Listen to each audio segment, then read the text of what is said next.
शहाद्यात अखेर रस्त्यांच्या दुरुस्तीला सुरुवात, खड्ड्यांतून दिलासा मिळणार? शहादा शहरातील रस्त्यांवरील मोठमोठ्या खड्ड्यांमुळे नागरिकांना अनेक दिवसांपासून त्रास सहन करावा लागत होता. अखेर नगरपालिकेने या खड्ड्यांच्या दुरुस्तीचे काम हाती घेतले असून सध्या सप्तशृंगी माता मंदिराजवळील प्रकाशा रस्त्यावर सिमेंट कॉन्क्रीटद्वारे दुरुस्तीचे काम सुरू आहे. दरम्यान शहरातील मुख्य रस्त्यांच्या कायमस्वरूपी दुरुस्तीसाठी सुमारे 11 कोटी रुपयांचा प्रस्ताव शासनाकडे पाठवण्यात आल्याची माहिती नगराध्यक्ष अभिजित पाटील यांनी दिली. हा प्रस्ताव लवकरच मंजूर होईल अशी आशाही त्यांनी व्यक्त केली.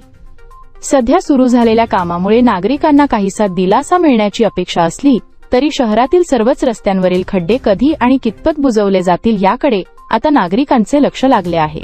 उशिरा का होईना सुरुवात झाली अशी भावना व्यक्त होत असली तरी या कामाची व्याप्ती आणि गती येणारा काळच स्पष्ट करणार आहे. शहादा शहरातील मुख्य रस्ते तसेच विविध भागांमध्ये रस्त्यांवर मोठ्या प्रमाणात खड्डे झालेले आहेत, रस्त्यांची दुरावस्था झालेली आहे. या बाबतीमध्ये शहादा नगरपालिकेच्या माध्यमातून मोठ्या प्रमाणामध्ये रस्ते दुरुस्तीचं काम हाती घेण्यात आलेलं आहे. जिथं खूप मोठ्या प्रमाणामध्ये रस्ते खराब झालेले आहेत तिथं PCCने पॅचवर्क करण्याचं काम देखील सुरू आहे. त्यासोबतच शहादा नगरपालिकेच्या माध्यमातून सर्व नगरसेवकांच्या सहकार्याने सुमारे 11 कोटी रुपयाच्या मुख्य रस्त्यांचे प्रस्ताव देखील आपण जिल्हा नियोजन कडे पाठवलेले आहेत. त्यामुळे त्याची देखील मंजुरी मिळेल अशी अपेक्षा आम्हाला सर्वांना आहे.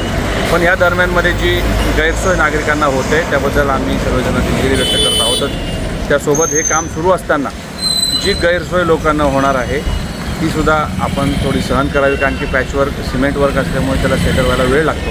त्यामुळे या सगळ्या बाबतीमध्ये लोक सहकार्य करतील अशी अपेक्षा व्यक्त करतो. धन्यवाद. NDT न्यूज साठी राजू मनसुरी, शहादा.